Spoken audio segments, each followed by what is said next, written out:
Hell yeah, guys. Welcome to Behind the Mascot. This is episode 6 with the University of Colorado. Lovely Chip the Buffalo. Derek, if you want to introduce yourself really quickly. Hi guys, I'm Chip the Buffalo. No, I'm not. I'm actually Derek. This is my fourth year on the team. Thanks for having me. It's great to be here. Hey, Derek, us Pac-12 guys, we go a while back. I've spent too much time interviewing these Big 12 guys.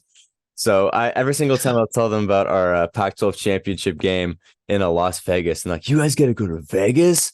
No way. So it's always just so sick to have another like Pac-12 guy on the team, like someone I've met and who's seen all of our degenerate stories in Las Vegas. So it's always just such a great time. Uh, like we do on every episode so far, you sent me a few photos for things we can go in kind of context for the Chip the Buffalo. And for everyone watching who might not be aware of, Chip and Ralphie are very separate. Ralphie's the actual Buffalo and Chip is the actual mascot. So let me share my screen here really quick. Oh fuck. Okay, there we go, baby.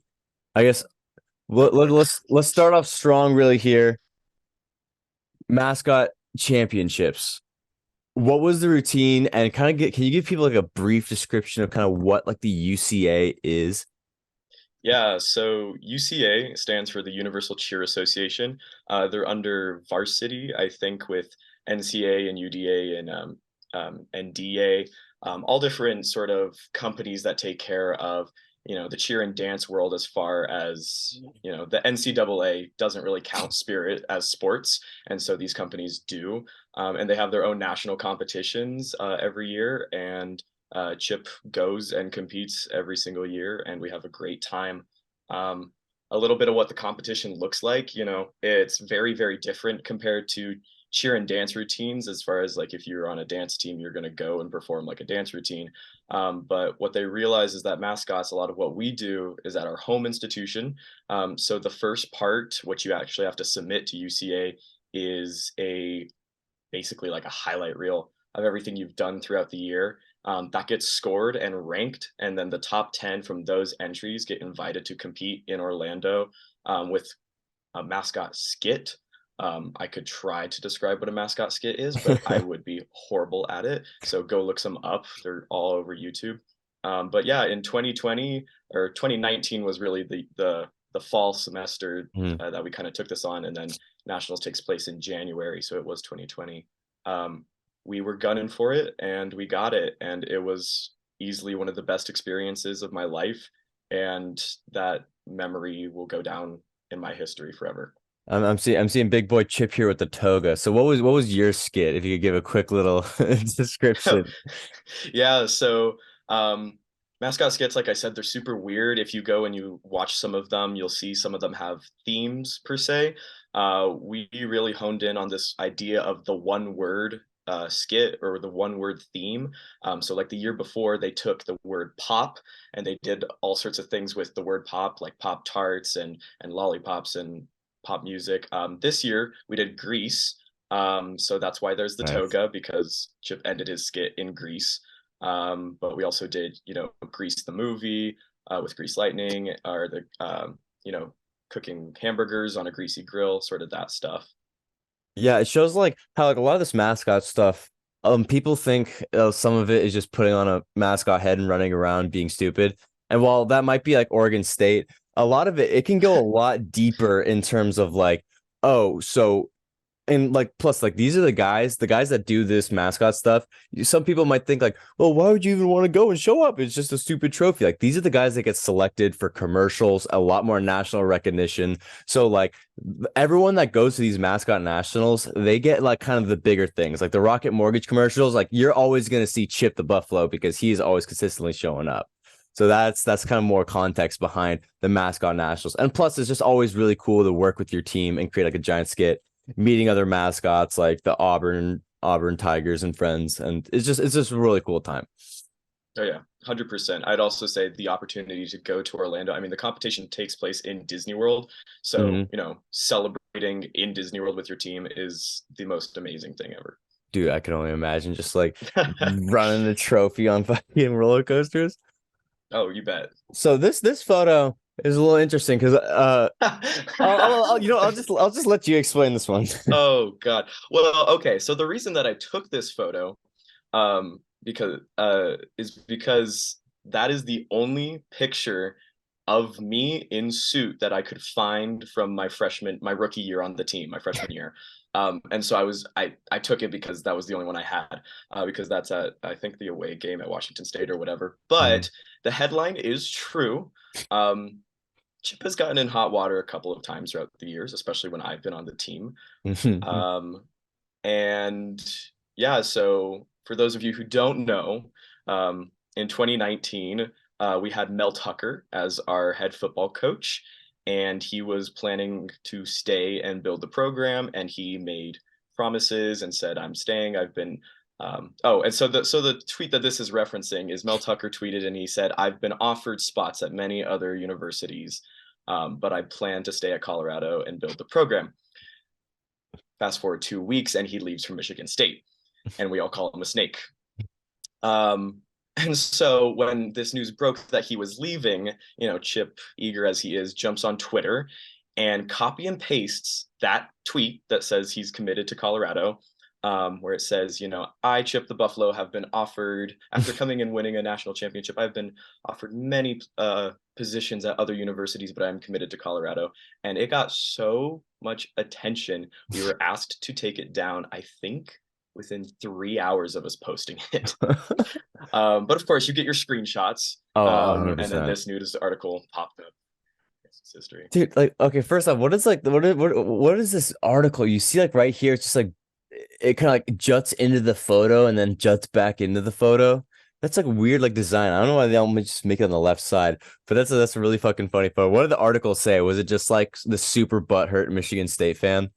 Oh, easily, Oh yeah. because anybody who has been at Colorado in the last 5 or so years will tell you that Mel Tucker is a snake because Hmm. of things he's done and leaving. But Michigan State fans are Michigan State fans. I don't really need to say much more. That's another one of the weirdest rivalries I've ever seen is just Michigan State versus Colorado. They get chippy. It's like Oklahoma and USC. It's just like these two schools randomly across the nation just both hate each other. I mean, Mhm. at least on Twitter. So I've definitely seen Oh, for sure. the Mel Tucker stuff go absolutely insane. All right, baby, we got some videos. I'm just gonna turn up the volume a little bit. Eh, I don't. The volume's not too important, but Okay. basically, what has happened here is Chip is at an away game at Minnesota, Hmm. and Goldie the Gopher, who is not in this video, has come over and taped Chip's leg to the ground, And that's about. and that's pretty much it. Um, I love this video, just because it really gives you a good idea of Chip's character and Uh, just how goofy and silly and at the same time lovable and adorable he is. Yeah, so that's another thing we are talking with other mascots, like kind of what their character is. I kind of learned that Hookem is kind of more of like a Southern gentleman. Boomer and Sooner are also just like one's a trickster and one's kind of more like a more mature one. So I know Chip as one of like the most like playful and funny little fuckers of all the Pac-12 mascots. But what would you say is Chip's like main personality traits? I mean, I know it's not a really American word, but he's cheeky. He's a sneaky little bastard, and he'll get into shit and just kind of run with it. If he can pull a prank on you, he will. He's walking around campus and someone sees a squirrel, he will damn chase that squirrel up the tree and get stuck in the tree, um, and will not come down until he finds the squirrel. He is committed to the bit, and will do pretty much anything to make someone laugh. Yeah, it's definitely like it's like I just love I love also people that don't know. I'll put up the video in post, but just the jaw isn't fully connected to the head. So whenever you shake the head up and down, the jaw just goes up and down, which is just also just hilarious. But yeah, Chip is definitely one of the more like he's like me. He's kind of like one of like the ADHD mascots. Like he's just gonna go and like do exactly what he wants, and he'll just sprint around and do it. And like he always stays in character. The Chips have always been some of the most like professional Pac-12 mascots I've seen. They always stay in character no matter what, which is Oh, thanks.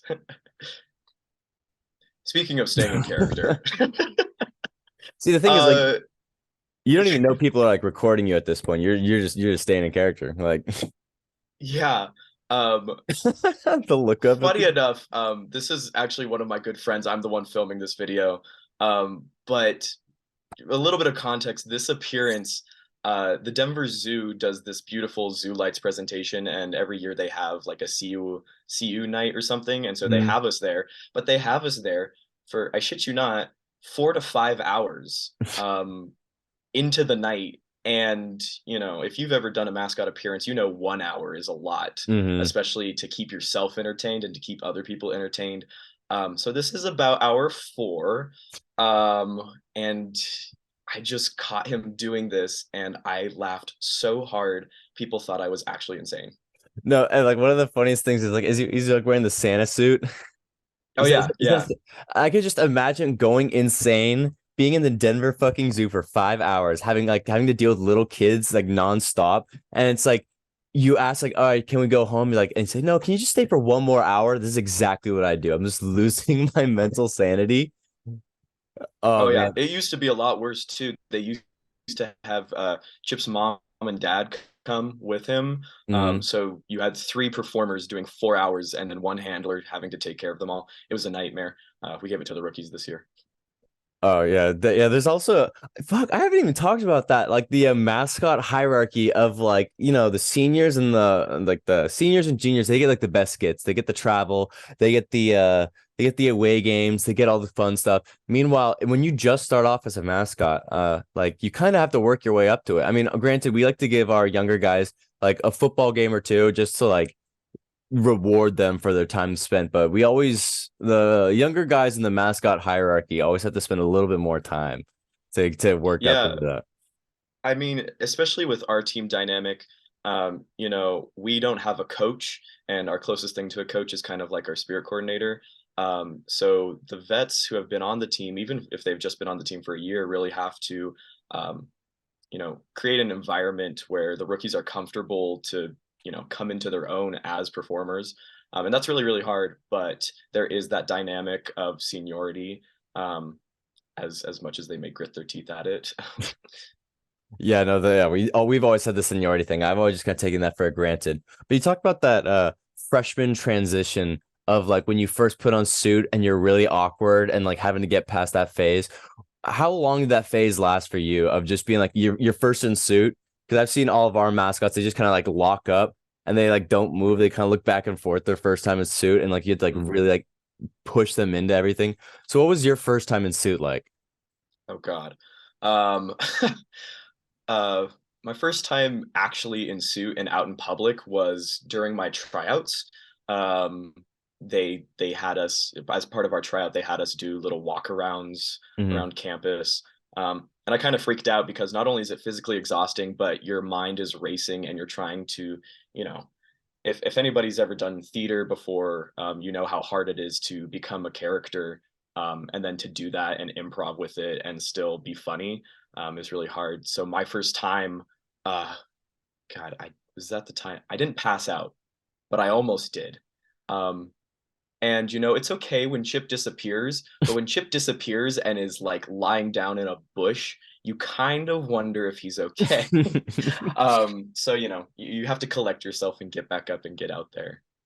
Yeah, 100%. Like the how sweaty does it get? Actually, the more important thing is in Colorado, it gets pretty cold. So does it ever like provide insulation? Oh, yes.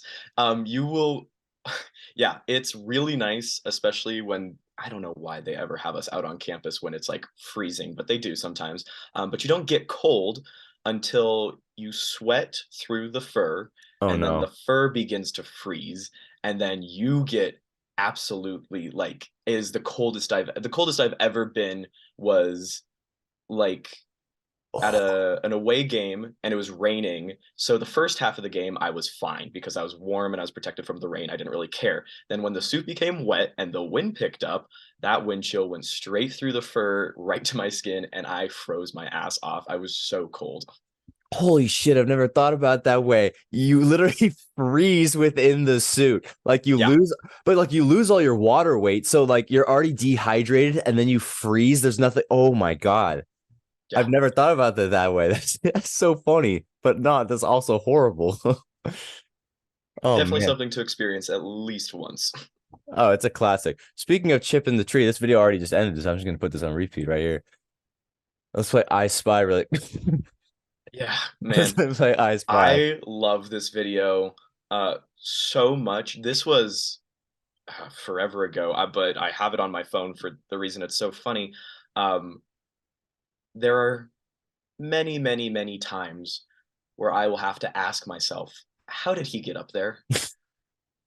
And if that tells you anything about the character, uh, climbing trees, and then you go and where's Chip? And he smacks down the branch, and you go, oh, there he is. Of course Uh, he's up there. I could literally just watch that all day. But my I boy, think they were supposed to be taking like professional like headshots and photos while he was doing this too. like, So of welcome course, freshman. he's goofing Yeah. off. Yeah, Yeah. yeah. Also, this was this year or was this last year? This was this last football season. Same Minnesota game that I went away to. Mhm, Um, I'm really close with the Gophers mhm, through nationals and even camp. I spent a lot of time with them, so of course I was jumped on the opportunity to get to go to Minnesota and see them.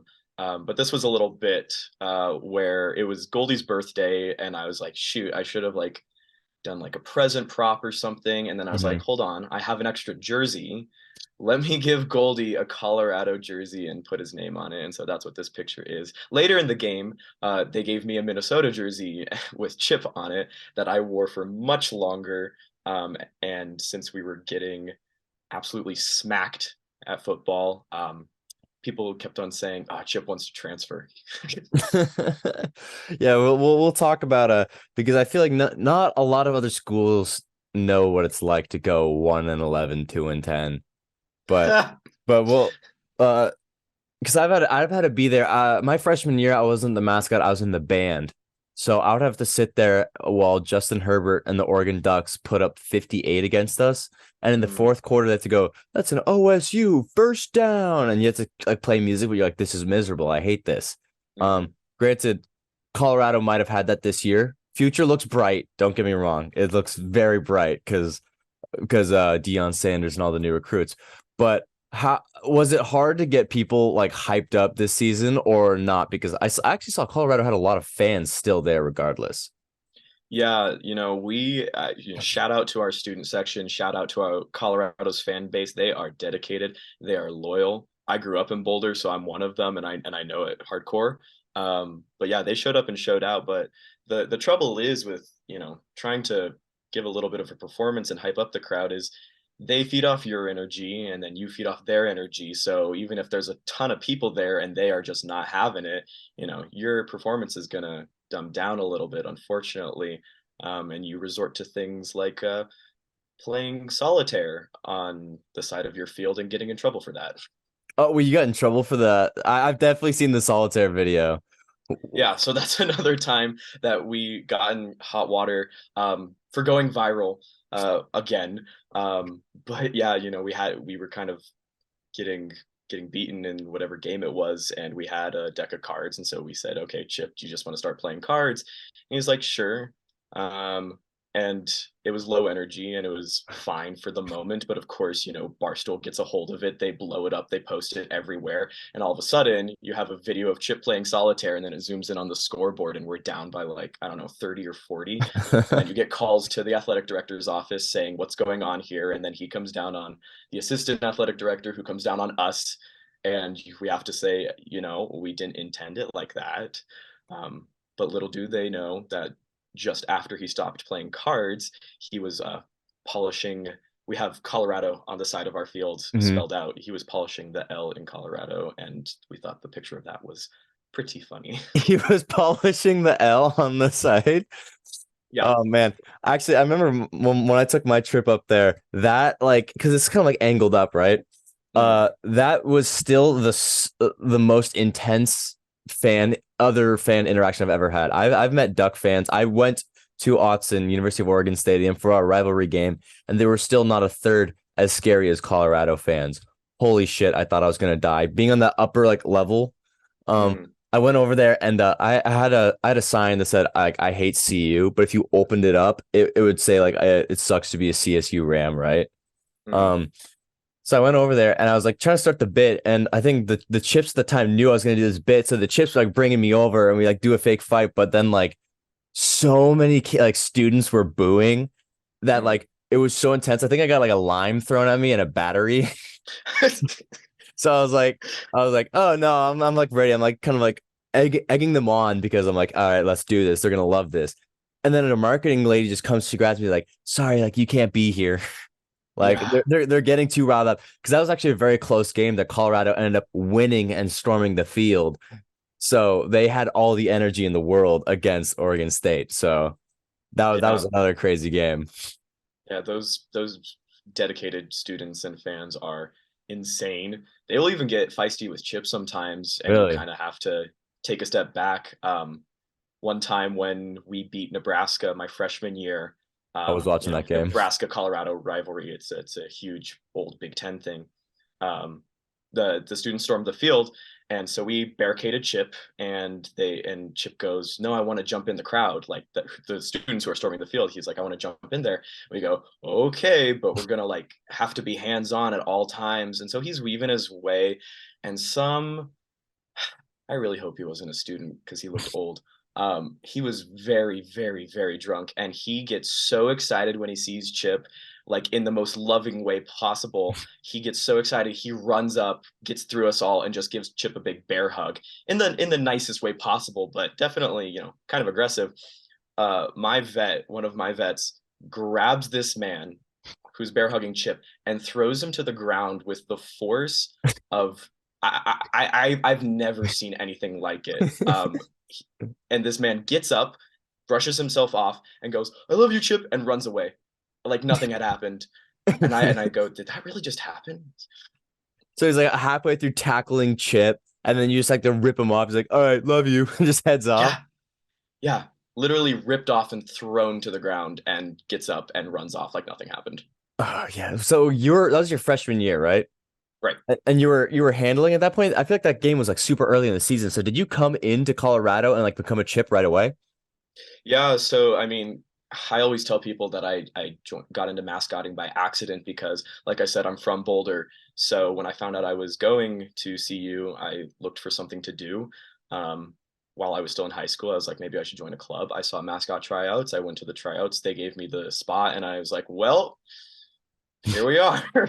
Dude, imagine that would actually be one of the biggest flexes. Like if you're like in your dorms and be like, oh yeah, no, I'm Chip the Buffalo. Like I know we're like all moving in. That would be a huge flex. Like right when you're freshman year, that's pretty cool. For sure. But let me move to this next photo real quick. Oh Oh, God. Okay. I love this video. Once again, I'm not in this video, nor am I taking this video, but I have to explain that this is in Vegas at the Pac-12 football uh-huh. championship last year, so not this most recent one. And they did this thing where they drove all the mascots to Vegas landmarks to film some video.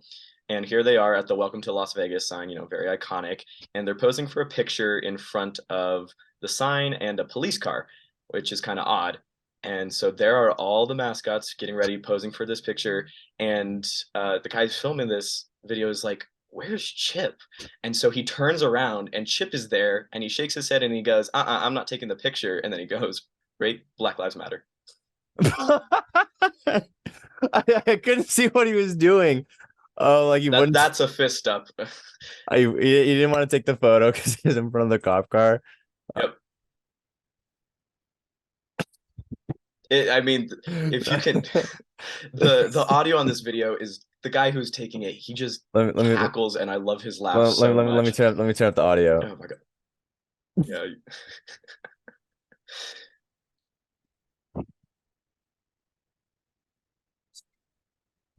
I love the Love cackling. that. I definitely like. Love that.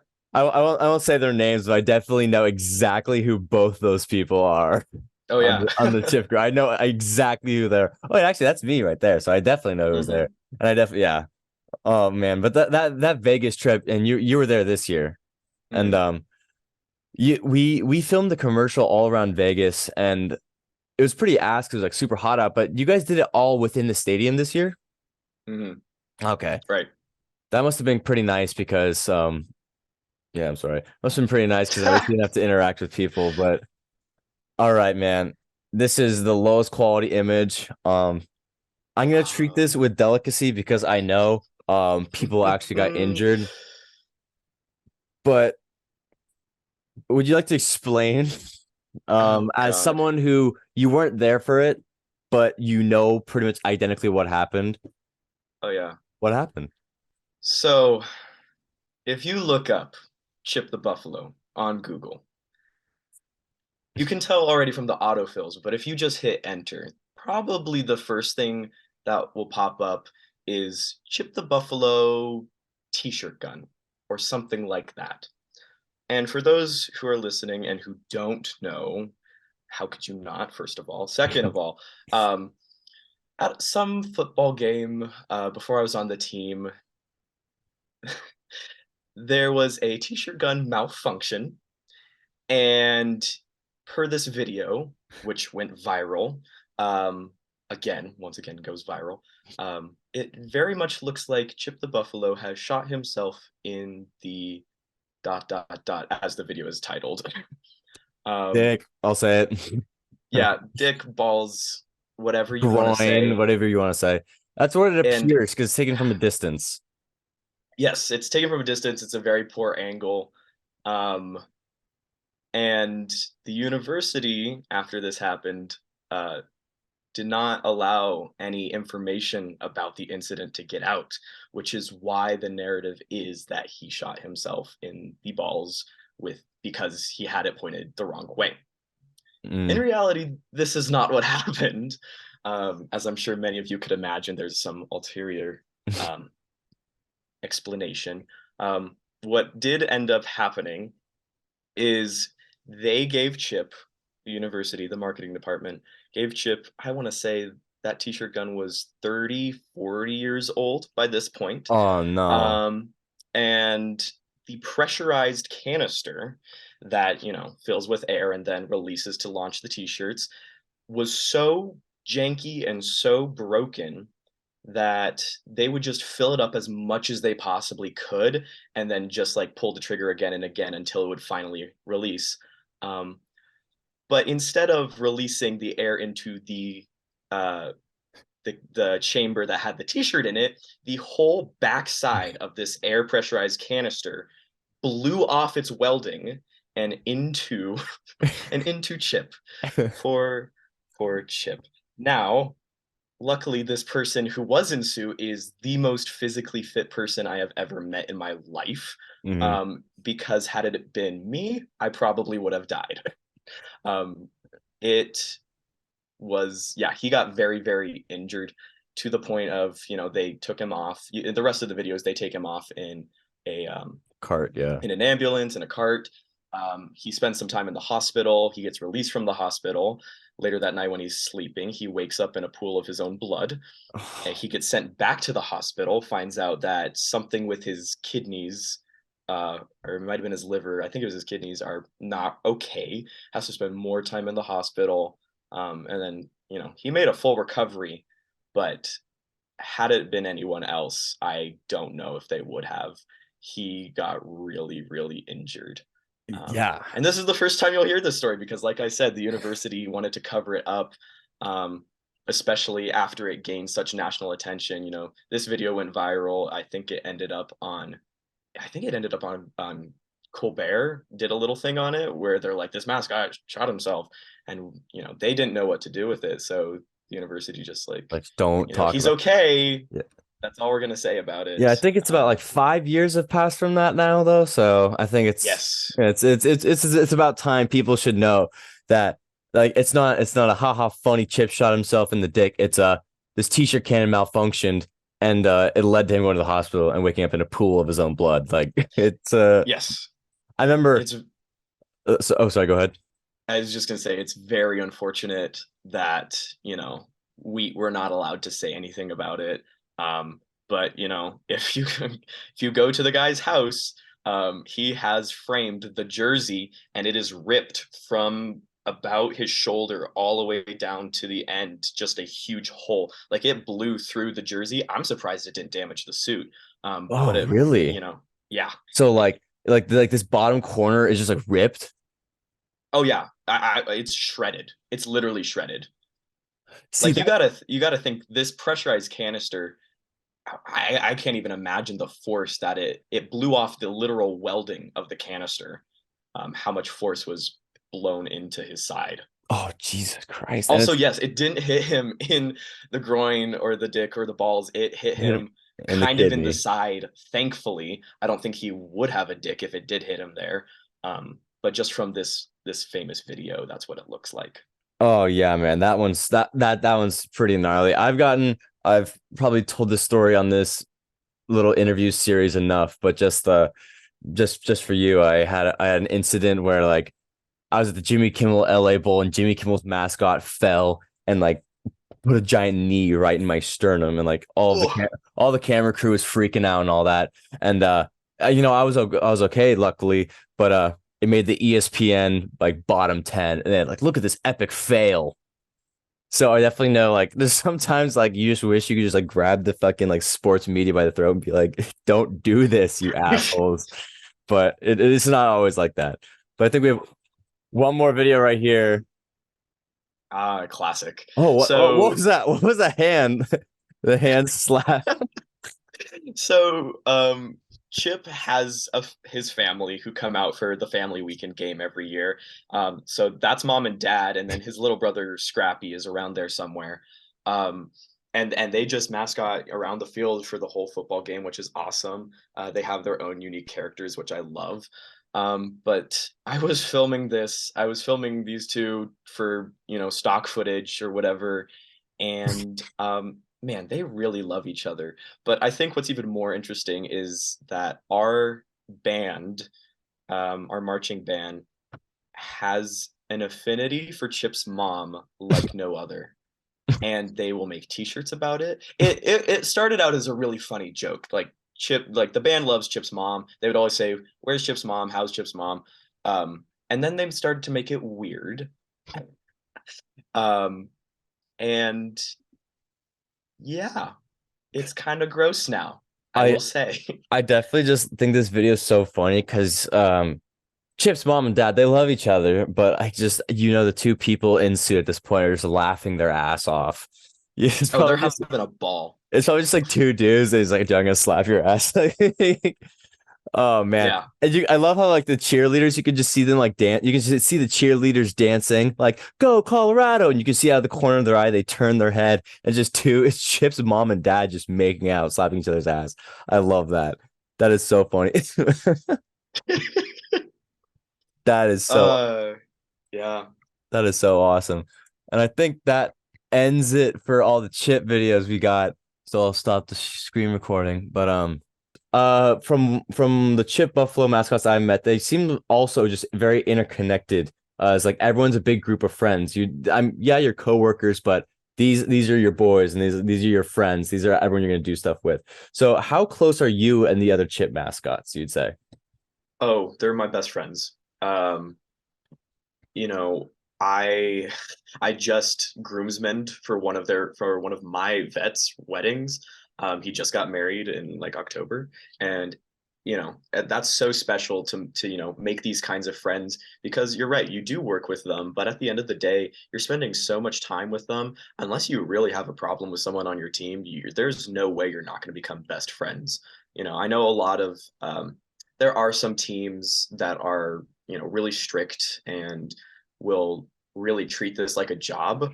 But oftentimes they're getting paid or getting some sort of compensation, so it is a job for them. Where we don't get paid. We do this out of the love of our hearts. And I'd say the three vets, or I guess the two other vets on the current team right now, are my best friends, and Mhm. I hope they continue to be forever and ever.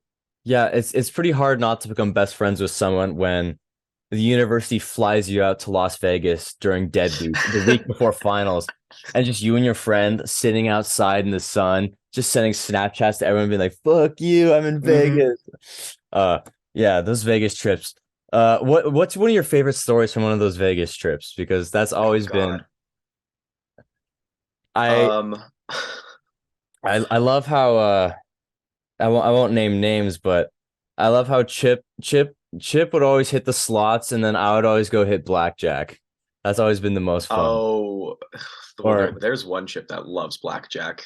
there's one And Chip that loves blackjack. Oh, I know that one. oh, he's he's like, it's not an addiction until I start asking to borrow money from people. And I'm like, you have the pamphlets. And he's like, I know.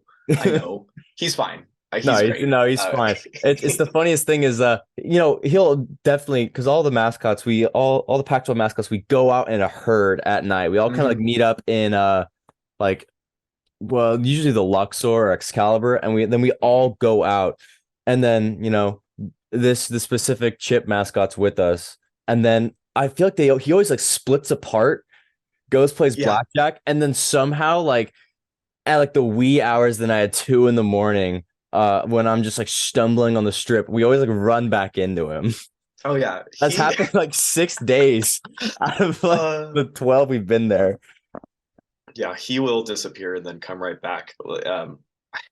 I love I guess one of my favorite moments is like you were said when we go out in a herd and people in Vegas are just looking to have fun no matter what and mascots are inherently just fun people to be around. Mhm. And so, if there's a guy busking on the street with a speaker playing the cha-cha slide, you better know that all the mascots are going to jump in and start doing the cha-cha slide. And so you have like easily 20 people doing this dance and people are walking by and joining it. It's just a great time. There's a video somewhere of someone being lifted and carried on their back Uh, through the streets of Vegas. You know what I'm talking bro, about? yeah, that's Daniel. That's It Daniel. definitely was Daniel. It's right there. Yeah. And they're chanting, were they chanting Tommy or were they Yeah, chanting I think they're definitely Daniel? they're chanting Tommy because Daniel was there. That was the Pac-12 championship game. Yeah. They're chanting Tommy and they're lifting him across the street. Yeah, Yeah, that and was he's really just riding the wave, and carrying him across, the strip. Mhm. But actually, I think the Pac-12 they kind of like they didn't like tell us no because remember we asked like, so do you like care what we do at night? And then the guy said like, as long as you're back here at Mhm. 7 a.m., I do not care. So I was like, oh. Yeah, yeah. The coordinator of that used to be a mascot, and so he understands the crew. Funny enough, on that trip, we had our spirit coordinator with us, so we were one of the few teams with like a higher up to Hmm. kind of follow us along. And you know, she loves to put in curfews, Hmm. and we follow them sometimes, Yep. most of the time, sometimes. So, Definitely not on that trip. so what other you said Goldie is one of your other like favorite friend mascots. What other mascots would you say like are Chip's friends and then like the Chip mascot friends, if that makes sense? Like the Chip the character Yeah, yeah, who yeah, is yeah. friends and then like the people that are Chip. Well, Chip the character, we love our Pac-12 Hmm. brethren and sisterin. Because we spend probably the most time, we see them the most, probably 3 or 4 times out of the year. Hmm. Um, but we love Goldie. We love the Big Ten schools have been a large component of the UCA nationals and camp crew. Hmm. And they go every year pretty much. So we see a lot of them. And so I would actually kind of say that if we are personally friends with the team, Chip is also kind of friends Hmm. with the team. When someone makes an impression on us, we really take to them. Like this year, I got to meet the Super Frog, and he was cracking me up and killing it in our own stadium with our own fans. And so, I think Chip and Super Frog would be pretty good friends. That's awesome, dude. Like the Big Ten, I've always been like pretty intimidated by some like the bigger mascots. Like I Goldie, I know he's one of the ones that always goes to UCA. He's always out there because like Oregon State, we would never like do like big national stuff and all these things and I would just kind of see how viral they'd get and like how these are like the big UCA guys. I remember actually, there's a funny story. The day the NBA got canceled and COVID really, really hit, I was with Chip. I was with Chip and I was with one of the Harry the Huskies at Raising Canes. And I know this. and he's just looking at his phone. He's like, we might be fucked. Yeah. We might be fucked. But yeah, they were just talking about the mascot. When I first met Chip for the first time, they're talking about like the mascot nationals. And I was like, wait, dude, there's a nationals thing. I felt so like unprofessional as a mascot. But like the Ohio State Buck or Oh, not the Buck, the Buckeyes or Brutus, Brutus Brutus, Buckeye. Brutus. He's a nut. He's a literal nut He's a nut. Um, with legs. in terms of the mascots we've met, we're interviewing the Florida Gator coming up. That's Oh, cool. But cool, cool. so what were the mascots that you met so far through UCA? Oh, through UCA. I mean, okay, you know, keep in mind, as weird as it seems, mascotting is such a small world, you know? Hmm. Um, but at the same time, there's so many people, and especially when you get into collegiate mascots, those teams cycle over so often that you meet new people pretty much any time you see a character that you know. I remember my rookie year knowing the Butches really, really well from Wazoo, and then just this year and last year having a whole new team that I had never met before, but I still knew Butch and I still knew Butch as a character and I still loved him.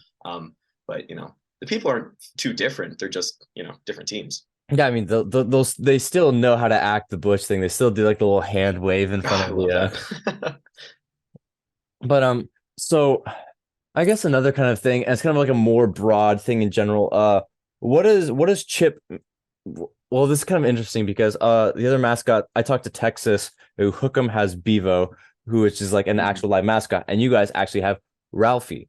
So what would you say is like the difference between Ralphie and Chip, Because some people might get those kind of confused. What's the main difference besides one's a mascot and the other one's a live animal?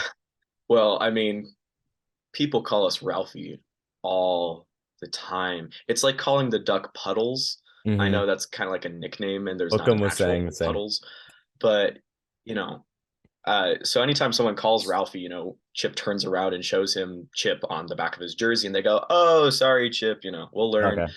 But it's a constant battle.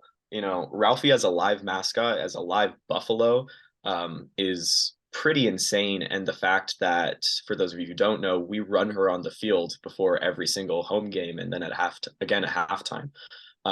And that is a whole team that takes care of her and runs her. They are, I would say, the most well-regarded quote unquote athletics team at CU. Mm-hmm. I mean, they're considered more of a sport than any spirit team is here, unfortunately. But a lot of people love Ralphie because she is such a cool college tradition and has been around for so long. I feel like Chip, as the costumed mascot, as we say, is more of an embodiment of the university's values and ideas and the spirit and the community. We go out to the greater Boulder area and do community events. Ralphie can't do that. Mm-hmm. We are the representative of CU, and we're literally a buffalo going out and doing that. So I feel like that's kind of the difference when you put mascot into quotes. Yeah, whenever Chip's walking outside, Ralphie can't do the one to do the. The 1-2. Yeah, by the way, everyone, that's another thing is like some mascots have specific walk cycles and like movement cycles. Like Oregon State, we always have the same thing. We do the same tail flip at everything because he's got this like most mascots have a long thin tail. We got the fat flat tail, but Mm-hmm. Chip has one of the most noticeable ones. If you can you do this the walk cycle really quick? Oh, I mean, so it's like lifting your arms up and like just having the widest stance possible, and you're hauling ass. We like to say your leg should be as wide to allow the room for having the biggest dick on campus. And you should haul ass to the speed of you really gotta poop and you really gotta get somewhere. But Chip is also kind of ADHD, so he'll be looking around, moving that head. And our head is disconnected from our body, so we can turn it a whole 180 degrees, and that's actually one of Chip's signature moves, is we call the head whip, where he'll be completely facing away from you, and they'll go chip chip, and he'll whip his head at literally 180 degrees to say hi, and then he'll whip it another 360 back to say hi on the other side, and then he'll keep going with his stuff. How's the visibility? I kind of know how it is, but how's the visibility in the chip head with the chip head? Because I know like Yeah, it's an it's interesting one. yeah, you know, we're very fortunate that we get to see out of our eyes, like our characters' eyes, because I know some mascots have to see it through their mouth, and so they have to like look like they're looking here Mhm. instead of like through through their mouth. So it's I would say the way I describe it is like toilet paper tubes, kind of like over your eyes, and so you have no peripheral vision. I have stepped on so many little kids' toes because you cannot see below you, you cannot see above you. But what we tell our rookies and what we train to do is to constantly be moving the head so you really get like a full vision of what's going on around you, even though you can't see. hmm I feel like if I remember kind of putting on the head, which by the way, all mascots put on mascots, other mascots' heads. It's It's the best. I only know one mascot who's ever considered his head sacred and like don't put on my head, and I still ended up putting on his head, so don't worry about it. Um, but I think it's like you can kind of like look up, and then there's the mouth that kind of like jiggles up and down. I feel like there's no like middle view for No, Chip because I remember no. one of them was talking about he was trying like this little kid was like Chip the Buffalo, I really want to play ping pong, and this kid really want to play ping pong with them, and he's like, okay, I'll play ping pong, and until they realized like they couldn't hit the single ball back once without like just like turning the head up and down to like triangulate where the ball is. It's bad. I have videos of Chip trying to play ping pong, and it just doesn't work. Same thing with like, if someone tosses something at us, we can catch it pretty easily. But if they ask us to play basketball, like really like try to play basketball, it does not work.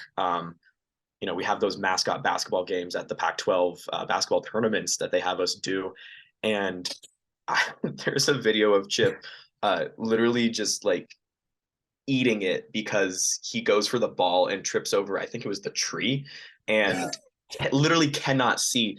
If Chip plays chess, Chip's really good at chess. He can sit and whoop you at chess any day, but he cannot play ping pong.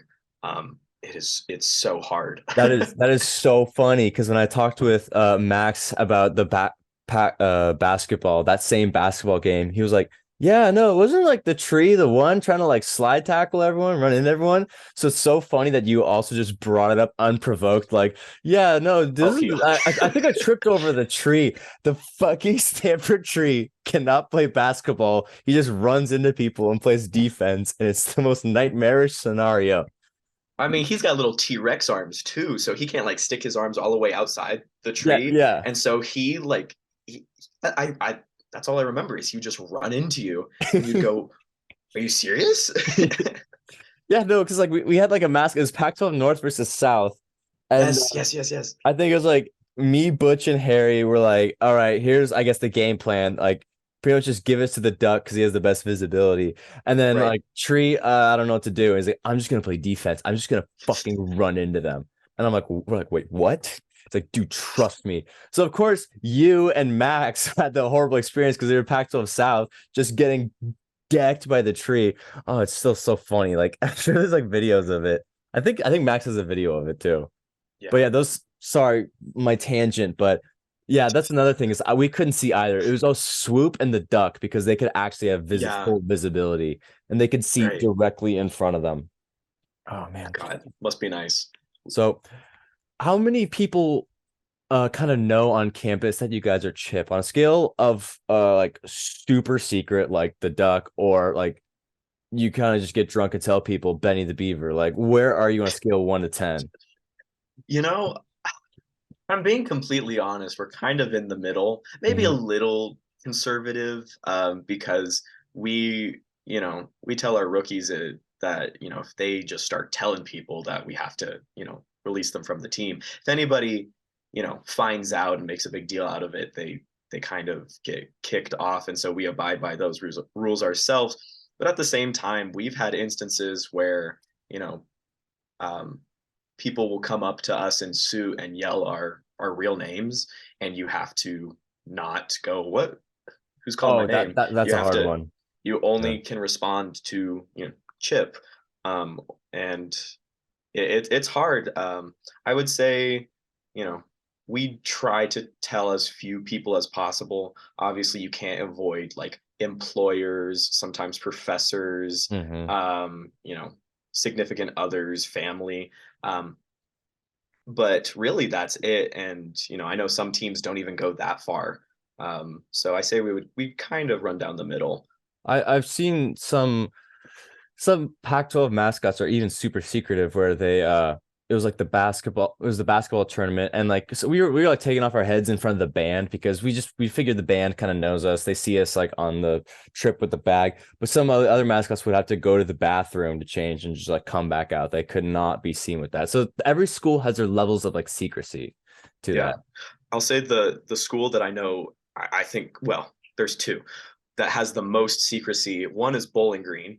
Mhm. Little, I don't know why Bowling Green has such a secretive program, but like they came to UCA camp and they told us, like, first day, they told the entire room, they said, you do not know us. You cannot tell anybody that we're here. You can't even say, oh, Bowling Green was at camp, because they are very, very secretive. Um, and then Hmm. the other side of that is Abby the tiger, very I've heard famous mascot, Bobby's great friends. mascot, great performance based mascot. Auburn the tiger. They at camp everybody will be changing in one room together to go and do your exercises. They will excuse themselves, go to a bathroom, or they'll go back to their hotel room or whatever and change. You will never see parts of Abby of the suit laying around, as Hmm. sometimes you do with us, for example. We don't really pay too much attention to that. Yeah. They are very, very secretive. The the the Oregon duck also, you won't see parts of the duck just like lying around. Hmm. I mean, I think you will. I think I've seen it once or twice. They just take off the head and they just kind of like sit there. But when like we're all taking photos with like the swapped mascot heads, they don't really want to be a part of that because but it's understandable. Like the duck is like such a big brand for their school. They don't really want to get have like pictures leak and stuff. Also, Cal, you remember Cal was always like super secretive.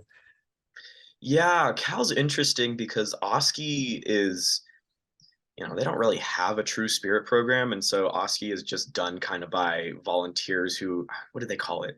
It's not Pep Squad or something, but It's like the cheer squad. It's like yeah, the it's Mike squad, I think. Mike Mike squad? Squad or something. Yeah. Yeah. So, they have, and they rotate people a lot. I've met probably like 5 or 6 different Oskies, um, all super nice, all super sweet. Hmm. But yeah, Yeah, the Oski, that's another joke we do with all the Pac-12 mascots is like the Oski walk, Oski the hands. walk. You do that.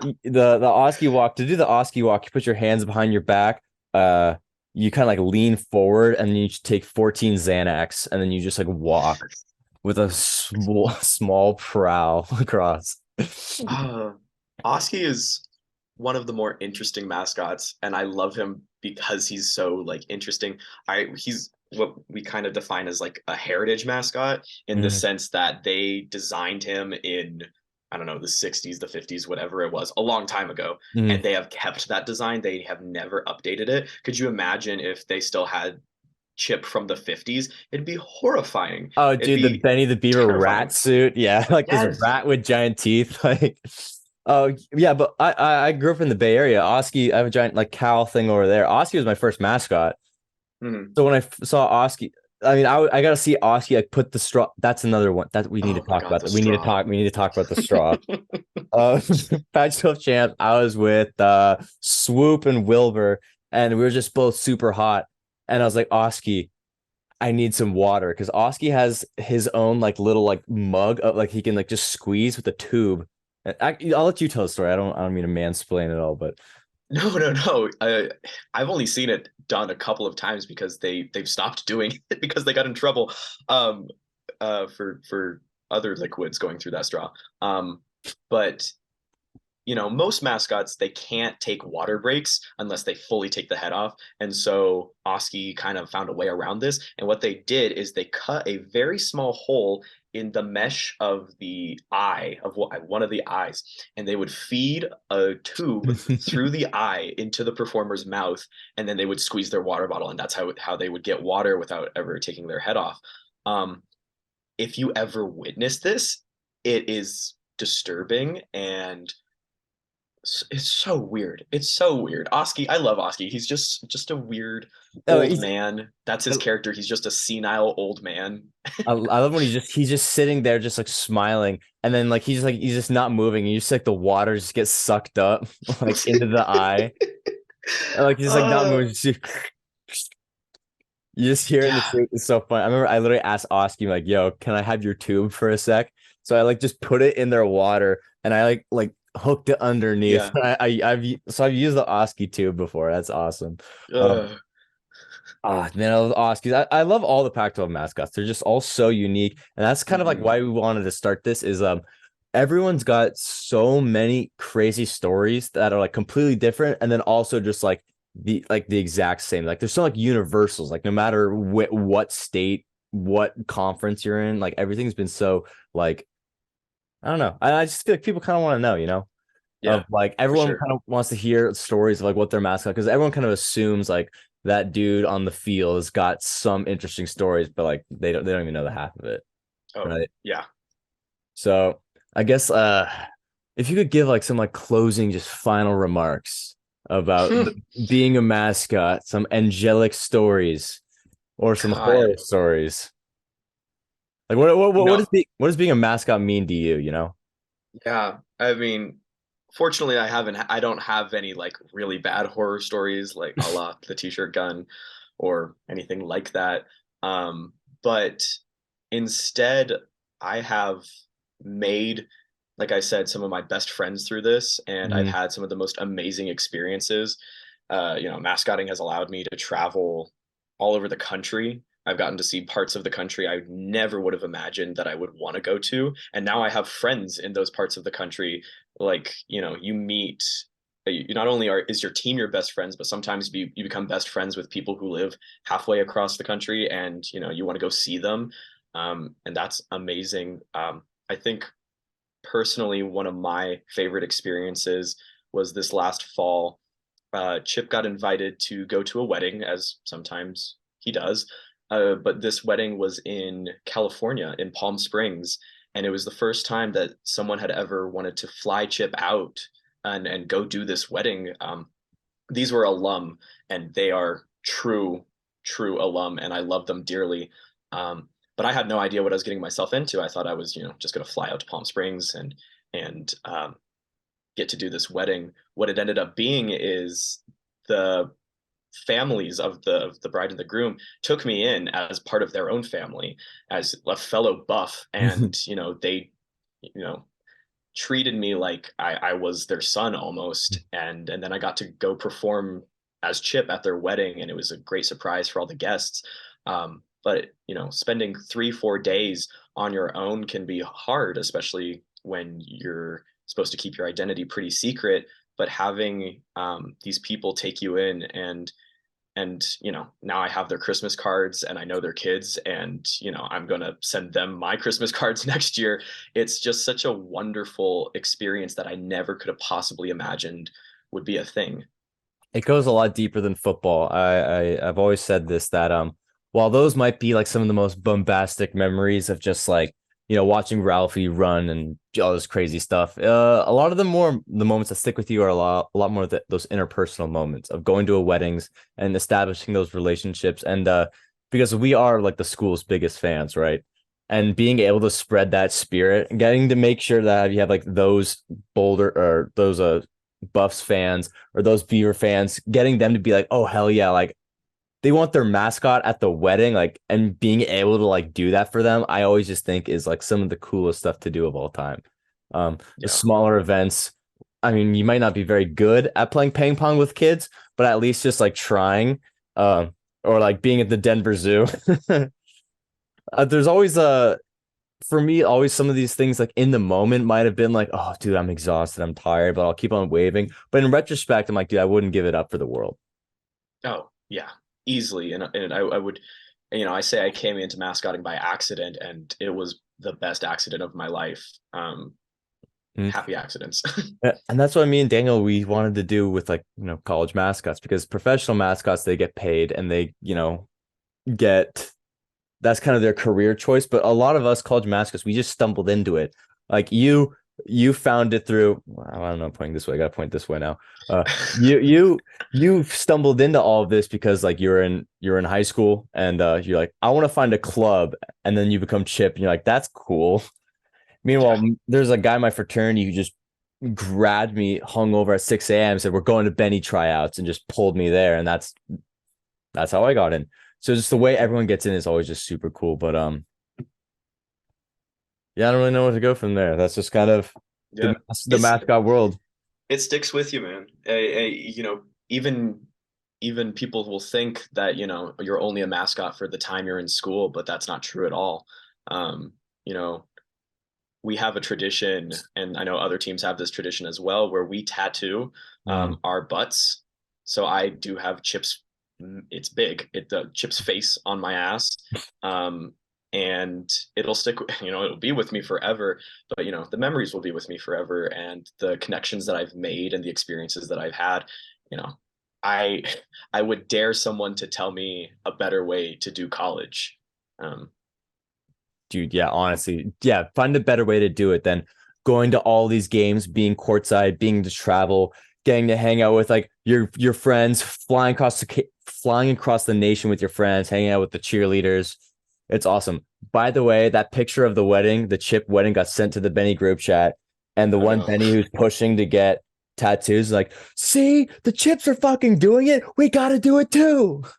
And I was like, oh Yeah. man. So the Benny tattoos has been confirmed. And that chip photo pushed us Yay. over the edge of the wedding. I think it's like you guys are all like holding each other like this, and like you can kind of see the like part of your ass with the tattoo. Yeah, I There's like a mean, photo. when we're around each other and we get together like alum and current members, for some reason we just It's love to pull bizarre. our butts out. And so I mean, I have a ton of pictures of, weddings or reunions or what have you, but the tradition goes back almost 10 plus years at this point. Getting the tattoo. So, it's a common bond between us all.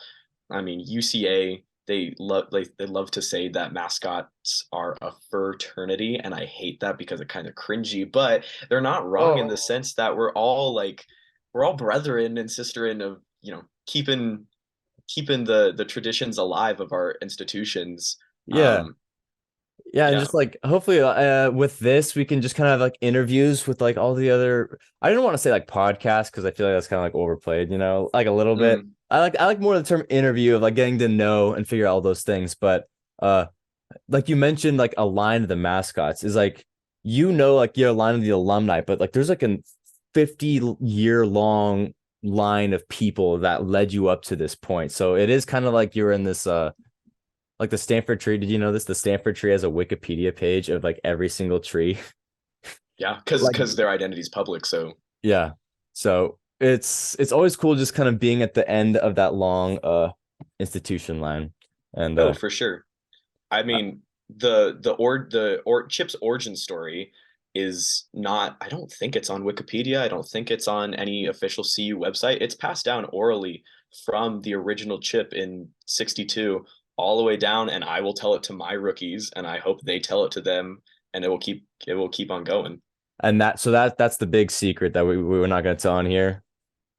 Or is that public info or no? Or is What that the Chip's origin story? Oh no, it's pretty popular. I mean, I don't mind telling it. It's Oh, sure. Yeah. What's Chip's origin story? okay. Um, a long time ago, no. Um, so in 1962, we Hmm. believe, this story is a game of telephone.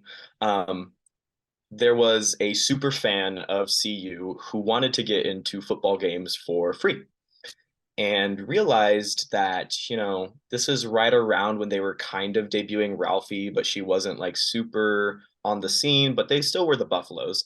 And he realized that they did not have a costumed mascot.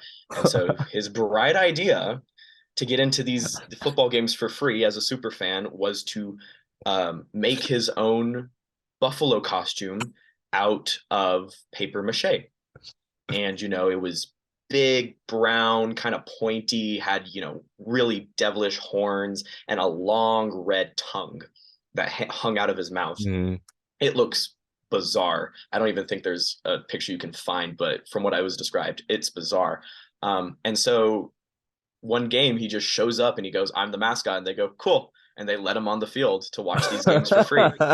So he starts doing these games to get in, and Colorado's Nebraska rivalry goes back of decades and decades. And so the thing is, you can't wear red on Mhm. campus at football games. You cannot wear red. People would get bullied. People would get mugged in Boulder for wearing red during Nebraska rivalry week. It was a big thing. And Mhm. so, Chip, as he was yet to be called, had this super long tongue that was bright red. And so another CU fan, as he was performing, walked up to the Buffalo and grabbed his red tongue and pulled it out and said, "No red, no red." That means Nebraska. And for some reason, without this long red tongue to denote that it was a buffalo, from pretty far away, this paper mache buffalo costume looked a lot like a big pile of shit. And they go, "Huh, what is buffalo poo called?" "Oh, he's a buffalo chip." That makes sense. And thus is why our name is Chip. Oh my God. Chip is named after buffalo shit. Oh my God. I didn't even piece that together. That's awesome. That's Yep. so fucking cool. They pulled out the tongue and you couldn't even tell. Oh man, thanks so much for sharing that story. That's fucking awesome. Our ours is a lot simpler. There's this guy, his name was Ken Austin, and he was gonna be the first Benny the Beaver. Actually, they showed all the freshmen in the College of Business. They like showed us this video to like give us like school spirit. So I'm sitting there watching it, and they're like, this old guy goes up. He's like, "Well, I was one of the old first Benny the Beavers, and I went to back to my fraternity. We didn't know what to call the mascot, so I went back to my fraternity house. I got really shit house fucking drunk, and they were pouring shots down my." I was like, "What? Wait, whoa, wait." And we were really drunk. We were just drunk as tits. And then he was like, "Hey, Kenny, why don't we call this motherfucker Benny?" So he's called it Benny the Beaver. And that kind of we really like that inspiration that the Oregon State mascot was named. The guy's name was Ken Austin, Kenny, but they just got drunk and thought it was funny to call him Benny. Mm-hmm. So I kind of like how our mascot's name was based off a dude who's just drunk in his frat. I'm like, it kind of keeps the culture going on. Yeah, that's great. I love the origin stories, man. The origin stories are always the best. Like the tree, it was just like there's like the band kids are all on acid or came up with it or Yeah. something. But Yep. man, I love those stories. You're from Boulder. You know Boulder. You bleed black and gold. I think that's it, the official Yep. colors. I don't know if it's like a specific kind of black, but anyway, like maroon black. No. Uh Nebraska and the city of Boulder. How institutionalized is that hatred in Boulder? Oof. It's I mean, it's heritage, and I think it's because it goes back so long that um that's our rival school, when we were in the Big Ten together, and before that the Big Eight. And I think one of the very first um collegiate conferences of football, and we were playing together constantly, and we were so close in proximity. you know Over there, they don't have a whole lot else besides college sports. They don't have pro teams. So their University of Nebraska they bleed red just as we bleed black and gold. Boulder's evolved so much, and the Denver metro area so much that we have a tech industry and we have an arts industry now. So I would say, unfortunately, that rivalry is dying a little bit, especially since we moved to the Pac-12. And occasionally we'll get to play them. Like next year, we get to play them. Um, but yeah, it used to be a lot worse. It's still pretty bad, but like I previously mentioned with the red, um, frat guys would jump poor students who were wearing red on campus because you could not wear red in the city of Boulder, especially on campus and especially during rivalry week. And it just goes back years and years and years. Mm-hmm. Yeah, and we have the same thing kind of with green, but we just don't jump people. We just kind of like flip them off when they're not looking. Yeah. Colorado State also exists, but I just kind of feel like that's I see their arguments on Barstool Colorado and Barstool Colorado State. So I ran the Barstool Oregon State account. So that's how I always got to see that interaction of like the schools like rivalry. Are Do you guys consider Colorado State a rival? Or are they more like the little brother syndrome, or like, well, what are your thoughts on I Fort Collins? okay, well, both of my parents were Rams. Ooh. Um, so I kind of grew up around Fort Collins just a little bit, not I still grew up in Boulder. But I knew CSU was there and I didn't really have any super heinous opinions on them. I would say they are our rivals. They are our true rivals, just like Nebraska is, because they are the biggest in-state competitor. Sorry, Air Force. I love Air Force. But it's it's more of the in-state sort of thing, and we play them out of tradition more so than it will be, a decent game. I Mm-hmm. mean, we smack them every 5 years, and then once in a while they'll come back and hit us again, and then we'll come back with another 5 or 10 wins over them. So in that sense, it is a little bit of little brother syndrome, but I do still think they are true rivals. Mm-hmm.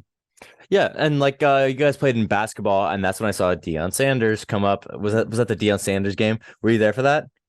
Yes, I was in suit for that. So I how? specifically Oh, I so you were specifically requested it. you requested to be in suit for the Deion Sanders basketball game. Oh yeah. Oh So yeah. it seems like Deion Sanders is kind of just like uh, what is that shit when you like put down someone's heart and like you like Oh. shock? It's like Um, AEDs. No, wait, what's it called?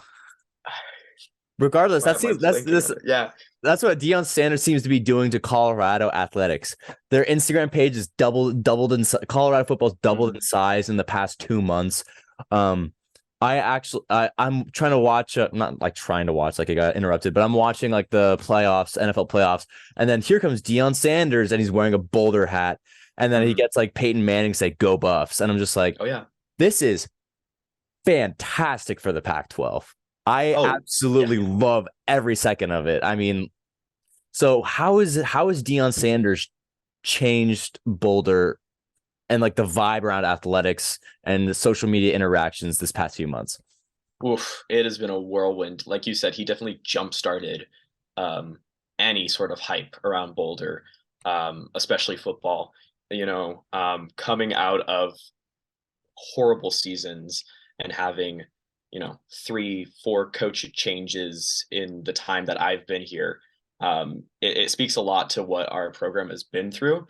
And I think ever since we did join the Pac-12, it's kind of football's kind of been a story of, oh well, here come the Buffaloes.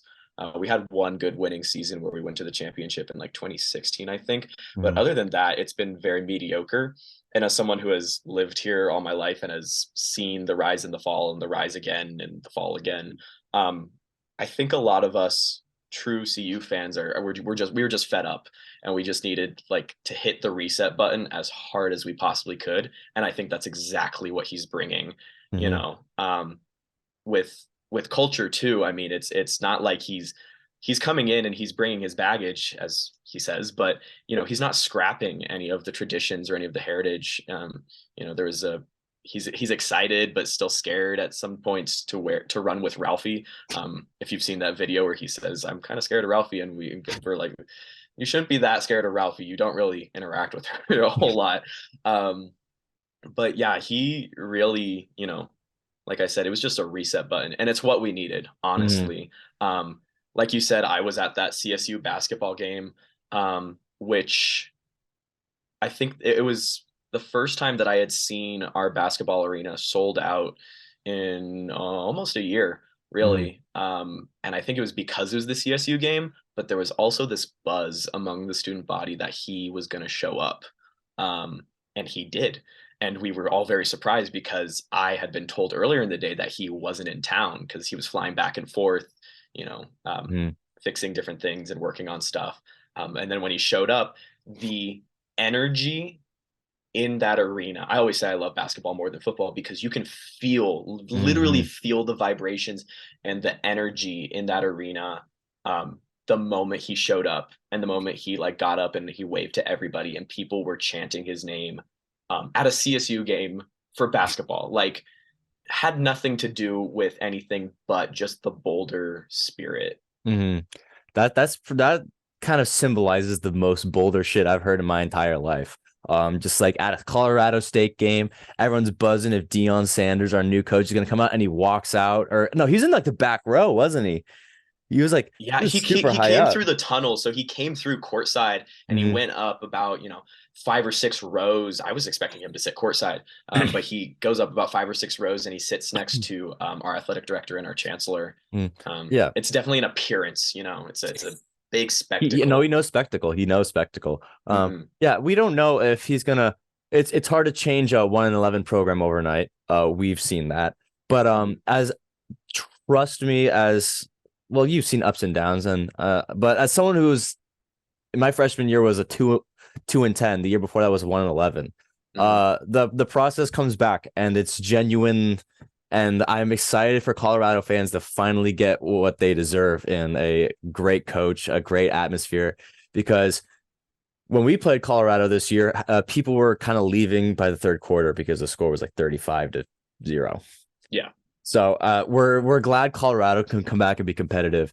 And just for the Pac-12, I was talking to Daniel about the USC move. It's like, well, would USC move if this was like all happening last year? Like half the pack is ranked. We got Deion Sanders now, but I think I think the pack had something to when all that news broke, which I don't think it was ever meant to break until they were actually going to move. mhm, Um, I I think the rest of the pack said we have something to prove to the rest of the country, especially to the Big Ten and the SEC, that we can hold our own, not only as a conference containing all of these sports, but especially on the football level nationally. You mhm, know, when USC didn't go to the college football playoffs, I was kind of upset that we didn't get showcased on that sort of national level. But at mhm, the same time, I'm also one who always roots for the underdog, so I was kind of glad Utah snapped it as well. mhm. But in the coming years, there is no telling what's on the plate for all of these fantastic teams that have just come out of the woodwork and said, no, we deserve to be there as much as you other conferences. So you watched Colorado during the Big 12, like middle conference, middle of America, and you've seen the Pac-12. Obviously, you're going to be biased, leaning towards you like the Pac-12 era more because you met the Pac-12. That's kind of what you recency bias. But if you could take yourself away from that, which era do you think you would like more? Colorado in the Big 12 or Colorado in the Pac-12? Oof. I mean, I'm very, very excited to see where things go.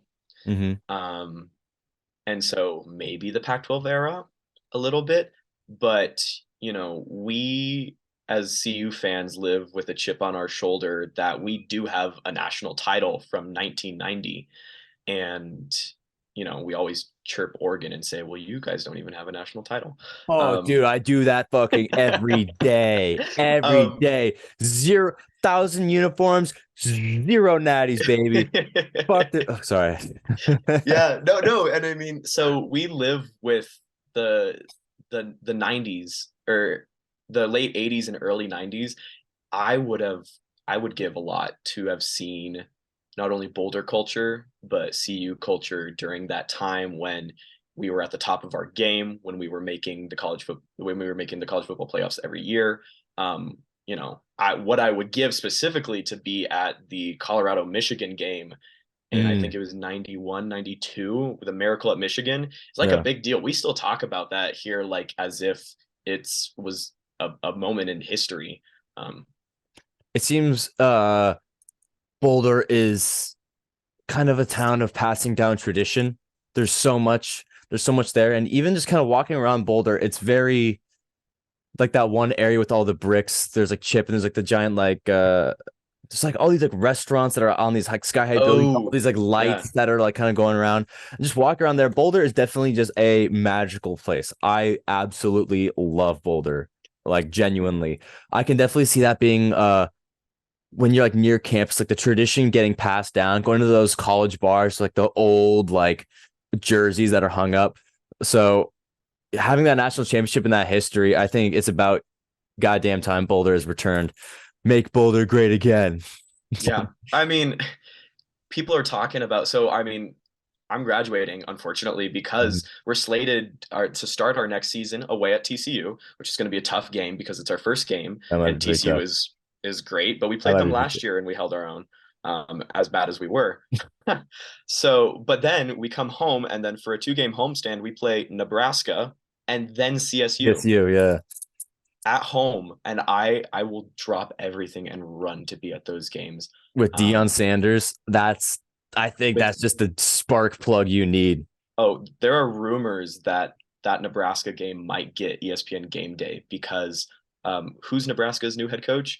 Was it Matt Rule? Matt Rule. Matt Rule and Deion Sanders were rivals way back, and so can you imagine them two head coaches fighting against in like one of the greatest rivalries of all time? I watched that. I literally watched that Colorado game like 4 years ago before I even like liked college football because I knew it was a rivalry. I think it ended in a field goal last second field Oh goal. yeah.